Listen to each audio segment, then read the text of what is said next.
रुपए का पुरस्कार हनिया नील कन्हैया जोगी की ओर से। ये 20 रुपए ज्योति जी शुक्रिया पहुंचाइए इधर।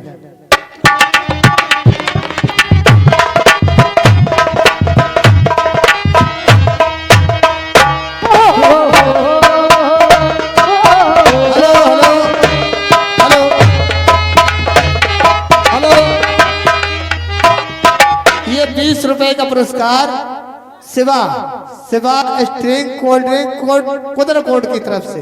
ये 20 रुपए लाल वाली को दे रहे भैया, शुक्रिया।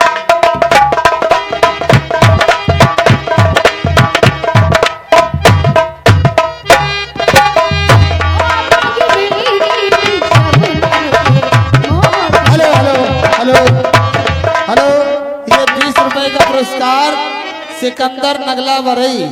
ये भाई काली वाली के लिए दूध पीने के लिए छोटा बच्चा है, शुक्रिया पहुंचाइए।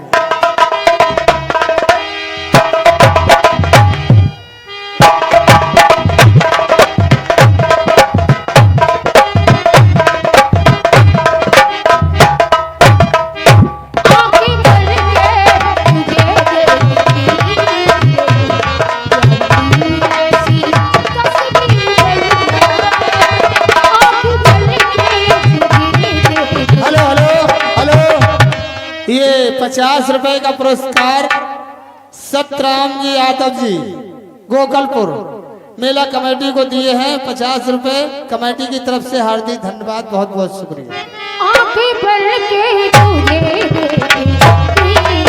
हेलो, और जो लोग कमेटी में पैसा देना चाहते हैं तो वो यहाँ लिखवा दे आकर के, उनका नाम भूल जाएगा। धन्यवाद। आंखें भर के तुझे देखे